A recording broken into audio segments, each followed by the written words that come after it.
नमस्कार साथियों, मैं हितेश चौहान। हम राजवंश पढ़ रहे थे। राजवंश में जो महत्वपूर्ण जो राजवंश थे उसका नाम था चौहान वंश।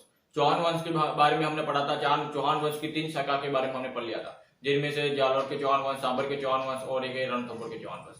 इन चौहान शाखाओं के बारे में हमने पढ़ लिया था। आज एक महत्वपूर्ण जो शासन राजवंश है, महत्वपूर्ण जो वंश है, उसका क्या नाम है? राठौड़ वंश। राठौड़ वंश पढ़ने से पहले राठौड़ वंश की उत्पत्ति हुई कहां से, वो जानना जरूरी है। राठौड़ वंश पढ़ने से पहले राठौड़ जो शब्द बना, वो बना तो आया, तो वो शब्द आया कहां से? उस शब्द की उत्पत्ति हुई तो हुई कैसे? इतिहास में उस शब्द का परिचय हुआ तो हुआ कैसे?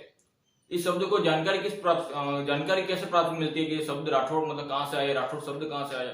जिस तरह से चौहान कहां से उत्पत्ति हुई, चौहान शब्द का उत्पन्न कहां हुआ, चौहान शब्द आया कहां से था, वो हमने चर्चा की थी। उसी तरह से राठौड़ वंश में जो राठौड़ शब्द था उसकी उत्पत्ति हुई कैसे। सबसे पहले हम पढ़ेंगे राठौड़ शब्द की उत्पत्ति हुई कहां से, उसके बाद पढ़ेंगे उत्पत्ति कि राठौड़ की उत्पत्ति हुई कहां से, किसकी संतान है, कहां से आए हैं, तो उसके बाद हम आज चर्चा करेंगे। कौन सा वंश है? राठौड़ वंश। राठौड़ जो शब्द बना है वो राठौड़ शब्द बना है राष्ट्रकूट वंश से।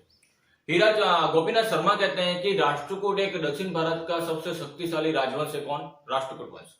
सबसे शक्तिशाली जो वंश था वो राष्ट्रकूट था। कहां का? दक्षिण भारत का। कहते हैं कि दक्षिण भारत में राष्ट्रकूट जो वंश थे, उन्हीं की संतान क्या कहलाई? राठौड़ कहलाई। उन्हीं की संतान धीरे धीरे उत्तरी भारत पे आई। उत्तरी भारत में राजस्थान के मारवाड़ क्षेत्र में रहने लगी और वहां पर राठौड़ वंश की नींव रखी। कौन कह रहा है? गोपीनाथ शर्मा। और इतिहासकार गोपीनाथ शर्मा ये भी कहते हैं कि राष्ट्रकूट जो वंश है, उसी राष्ट्रकूट जो शब्द से राठौड़ शब्द का उत्पत्ति हुई थी। राष्ट्रकूट वंश से, राष्ट्रकूट जो शब्द से सबसे पहले प्राकृत रूप उसका बिगड़ते हुए क्या बना है? राठौड़ कहलाया। राठौड़ शब्द की उत्पत्ति वो धीरे धीरे उसका बिगड़ा रूप क्या कहलाने लगा? राठौड़ वंश। गोपीनाथ शर्मा कहते हैं कि राठौड़ वंश शब्द की जो उत्पत्ति हुई थी, वो उत्पत्ति राष्ट्रकूट जो शब्द से मानी जाती है। राष्ट्रकूट अपने आप में संस्कृत भाषा का शब्द है, जिससे राठौड़ शब्द की उत्पत्ति मानी जाती है। एक प्रसिद्ध मौर्य सम्राट, मौर्य राजा जिसका नाम है अशोक।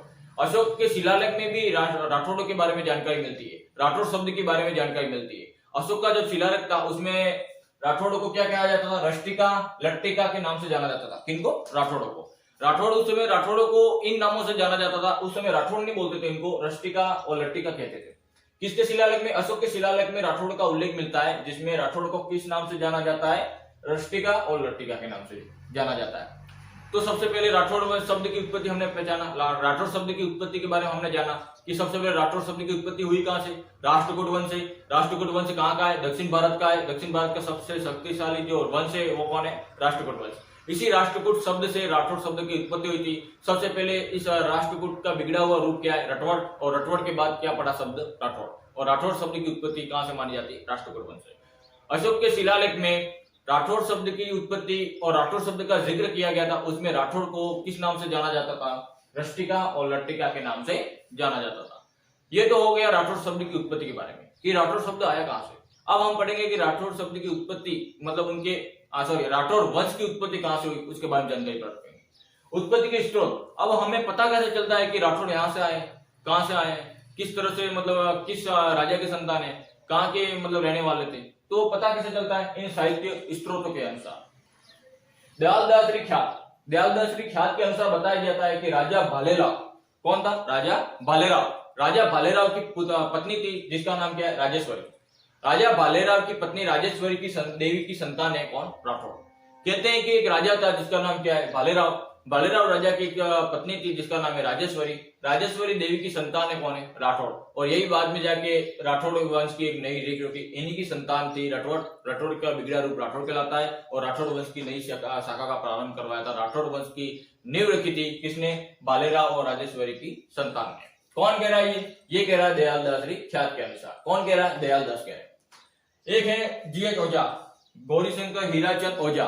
गौरीशंकर हीराचंद ओझा ये क्या कह रहे हैं कि राठौड़ आए कहां से? राठौड़ की उत्पत्ति हुई कैसे? राठौड़ की संतान मतलब राठौड़ किसकी संतान है उसके बारे में जानकारी प्राप्त होती है। तो जीएच ओझा कह रहे हैं कि बदायूं के राठौड़ से संबंधित थे।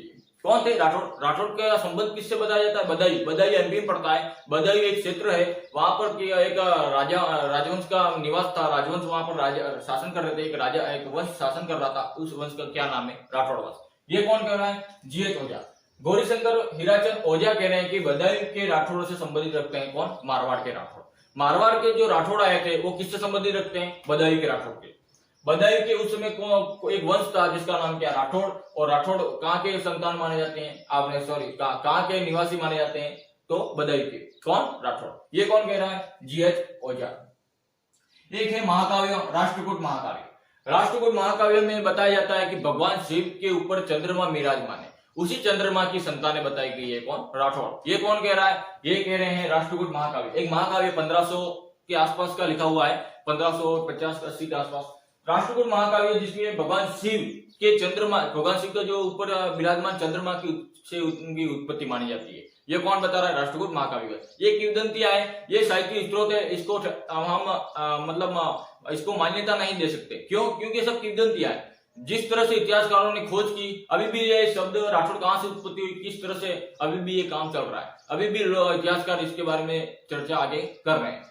तो इसमें जानकारी मिलती है राष्ट्रकूट महाकाव्य में भगवान शिव के चंद्रमा से उत्पत्ति मानी जाते हैं, कौन, राष्ट्रकूट महाकाव्य के अनुसार, कौन, राठौड़। उसके बाद एक प्रसिद्ध साहित्यकार है, कौन, गोपीनाथ शर्मा। मैंने आपको पहले ही बता दिया था, राष्ट्रकूटों की संतान बताया किसने, गोपीनाथ शर्मा के अनुसार। गोपीनाथ शर्मा ने कहा है कि राठौड़ वो राष्ट्रकूटों की संतान है। राष्ट्रकूट दक्षिण भारत का सबसे शक्तिशाली शासक वंश था, कौन, राष्ट्रकूट वंश। याद रखना, जब भारत में त्रिपक्षीय युद्ध हुआ था, त्रिपक्षीय संघर्ष हुआ था, उनमें राष्ट्रकूट वंश भी सम्मिलित था।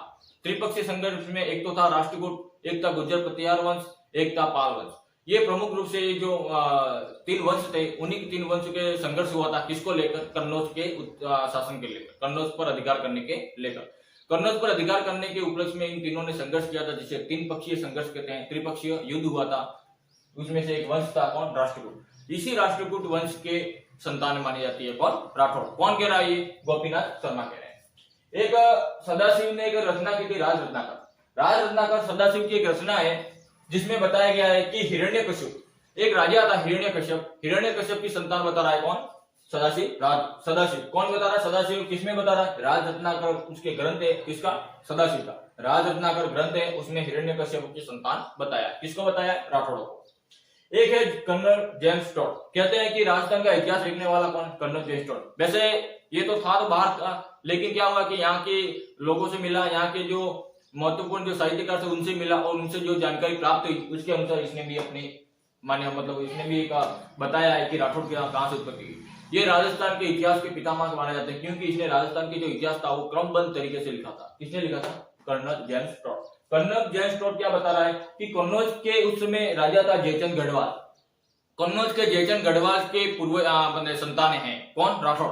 कौन कह रहा है, ये जेम्स टॉड। जेम्स टॉड कह रहा है कि कन्नौज के गढ़वाल वंश की संतानें मानी जाती है, कौन, राठौड़। राठौड़ किसकी संतानें मानी जाती है, कन्नौज के गढ़वाल वंश से मानी जाती है। उस समय कन्नौज का शासक कौन था, जयचंद गढ़वाल। जब मोहम्मद गौरी ने भारत पर आक्रमण किया था, पतीला चौहान हार गया था। हारने के बाद 1194 में जयचंद गढ़वाल को हरा दिया था। किसने हरा दिया था, आपने मोहम्मद गौरी ने जयचंद गढ़वाल को 1194 में जयचंद गढ़वाल को हराने के बाद उसकी संतानें थी, वो उनमें से उसकी एक संतान थी, वो संतानें कहां पर आ गई, मारवाड़ में। उनमें से एक संतान थी, उसका नाम क्या है, रावसिया। रावसिया कन्नौज से भागा था। ये कौन कह रहा है, जेम्स टॉड बता रहा है कि एक शासक था जयचंद गढ़वाल का मतलब वंश का था, कौन, रावसिया। रावसिया भागते हुए कन्नौज से भागते हुए कहां पहुंचा, पाली। पाली में पालीवाल ब्राह्मणों की एक निवास स्थान है, कहां पर, पाली में। वहां पर आया और वहां पर पालीवाल ब्राह्मण की सहायता से उसने अपने राज्य की स्थापना की थी। किसने की थी, रावसिया ने। रावसिया का जो शासनकाल बताया जाता है 1240 से 1273 तक। तो 1240-1273 में इसने रावसिया ने मारवाड़ में राठौड़ वंश की अपने राठौड़ वंश की नींव रखी थी। किसके अनुसार, जेम्स टॉड के अनुसार। जेम्स टॉड कह रहा है कि कन्नौज के जो राजा थे जयचंद गढ़वाल, उन्हीं की संतानें कौन है, राष्ट्रकूट राठौड़। किसकी संतान है, जयचंद गढ़वाल की संतानें बताई जाती है। जोधपुर राज्य की ख्याल के अनुसार, जोधपुर राज्य की ख्याल के अनुसार क्या बताया कि एक वियतनाम के एक राजा था, उसका पुत्र था क्या, बृहदल। बृहदल का संतान थी किसकी, राठौड़। राठौड़ किसकी संतान है, बृहदल की संतान है। बृहदल किसका पुत्र है, ये विश्वतमान का एक पुत्र था बृहदल। बृहदल की संतानें बताई जाती है, कौन, राठौड़। ये किसमें बताया गया है, जोधपुर राज्य की ख्यातों में इसमें जिक्र किया गया है राठौड़ का, कि जोधपुर राज्य की ख्यातों में बताया जाता है कि राठौड़ किसकी संतानें बताई जाती है, बृहदल की संतानें बताई जाती है। ये प्रमुख साहित्य स्त्रोत हैं जिसके अनुसार हमें पता चलता है, जिसके अनुसार हमें पता चलता है कि राठौड़ आए कहां से, राठौड़ की उत्पत्ति हुई कहां से और राठौड़ संतानें हैं किसकी। इसके बारे में हमने पढ़ा था। अब हम पढ़ेंगे कि राठौड़ों के 3 शाखाएं हुई थी। कौन सी 3? एक हुई थी कौन सी? मारवाड़, जिसे जोधपुर शाखा कहते हैं, एक हुई थी बीकानेर शाखा और एक हुई थी किशनगढ़ शाखा। 3 शाखा के बारे में हम पढ़ेंगे और 3 शाखाओं में किन किस राजाओं ने क्या क्या अधिकार किए थे, किस तरह से अधिकार किए थे, उसके बारे में हम जानकारी प्राप्त करेंगे। ये है राठौड़ वंश। राठौड़ वंश के शब्द की उत्पत्ति किस तरह से हुई थी वो हमने पढ़ा था। राठौड़ शब्द की उत्पत्ति हमने देख ली थी। राठौड़ वंश की उत्पत्ति कहां से हुई थी वो हमने देख लिया है और सबसे साहित्य स्त्रोतों के बारे में हमने चर्चा कर ली है। सबसे पहले साहित्य स्त्रोत क्या है? दयाल ख्यात के अनुसार राजा भालेराव की पत्नी राजेश्वरी की संतान बताई गई है राठौड़ों को। किसने बताया? दयाल ख्यात में। जीएच ओझा ने क्या बताया है? जीएच ओझा ने बदायूं के राठौड़ों की संतानें बताई। बदायूं में उस समय वंश राज कर रहा था, उनकी संतानें बताई गई राठौड़ों को। किसने? जीएच ओझा ने। राष्ट्रकूट महाकाव्य में बताया गया है कि भगवान शिव के ऊपर चंद्रमा जो विराजमान है ना, उन्हीं की संतान बताई गई। कौन? राठौड़। कौन बता रहा है? राष्ट्रकूट महाकाव्य के अनुसार राठौड़ किसकी संतान बताई जा रही है? चंद्रमा की संतान बताई जा रही है। गोपीनाथ शर्मा कह रहे हैं कि राष्ट्रकूट जो दक्षिण भारत में सबसे शक्तिशाली शासक थे, वो सबसे शक्तिशाली जो वंश था वो था राष्ट्रकूट वंश, उसी की संतान है कौन? राठौड़। ठीक है, ये कौन बता रहा है? गोपीनाथ शर्मा। सदाशिव ने अपनी रचना की थी राज रत्नाकर। राज रत्नाकर में बताया जा रहा है कि ये हिरण्यकश्यप, राजा हिरण्यकश्यप की संतानें हैं। जेम्स टोड क्या कह रहे हैं कि कन्नौज के गढ़वाल वंश की संतानें बताया जाता है। कौन? राठौड़। कौन बता रहा है? Colonel James Tod. Jaichand Garhwal के संतानें बताई जाती है। कौन? राठौड़। राठौड़ों को किसकी संतानें बताया जा रहा है? जयचंद गढ़वाल की संतानें। कौन बता रहा है? Colonel James Tod. ठीक है। जोधपुर राज्य की ख्यातों के अनुसार विश्वकमान के पुत्र बृहदल की संतानें बताई जाती है। किसको? राठौड़ों को। और राठौड़ शब्द की उत्पत्ति हुई कहां से? राष्ट्रकूट शब्द बना, राष्ट्रकूट से बिगड़ा हुआ रूप राठौड़ कहलाया, राठौड़ का बिगड़ा हुआ रूप राठौड़ कहलाया और यही राठौड़ों को हम राठौड़ वंश के रूप में जानते हैं। तो याद रखना, राठौड़ शब्द की उत्पत्ति राष्ट्रकूट शब्द से मानी जाती है। राष्ट्रकूट संस्कृत भाषा का शब्द है। एक शिलालेख है अशोक का, उस शिलालेख में राठौड़ों का उल्लेख मिलता है और राठौड़ों का उल्लेख मिलता है, उसमें राठौड़ शब्द लिखा हुआ नहीं होता है, राठौड़ नाम लिखा हुआ नहीं होता, उसमें राठौड़ को क्या लिखा हुआ होता है? रष्टिका और लट्टिका कहते थे। किनको? राठौड़ों को। किसका? रष्टिका और लट्टिका के नाम से जाना जाता था। किनको? राठौड़ों को। तो ये महत्वपूर्ण जो वंश है कौन? राठौड़ वंश। इसके बारे में हम चर्चा करेंगे। इसकी 3 शाखाएं हैं। एक है कौन सी? जोधपुर की शाखा, एक है बीकानेर की शाखा और एक है किशनगढ़ की शाखा। इन तीनों शाखाओं के बारे में हम विस्तृत चर्चा करेंगे। एक एक शाखा के बारे में हम पढ़ेंगे और सबसे पहले हम पढ़ेंगे जोधपुर शाखा। सबसे जो पुरानी शाखा है कौन सी? जोधपुर शाखा। और जोधपुर शाखा का पहला शासक है राव सिंह। उसी राव सिंह के बारे में पढ़ेंगे और महत्वपूर्ण जो जानकारी है कि राठौड़ों की वो राव सिंह से संबंधित है, तो राव सिंह के जो संबंधित मानी जाती है, तो राव सिंह को हम पढ़ेंगे। तब इसके जो भी उत्पत्ति के स्रोत राव सिंह के समय हैं, क्या क्या है, वो उनके बारे में हम कल चर्चा करेंगे। तो धन्यवाद साथियों। ये राठौड़ वंश है और राठौड़ों का सबसे शक्तिशाली शासक कौन है? सबसे शक्तिशाली जो वंश है कौन है? राठौड़ वंश। ठीक है, धन्यवाद साथियों।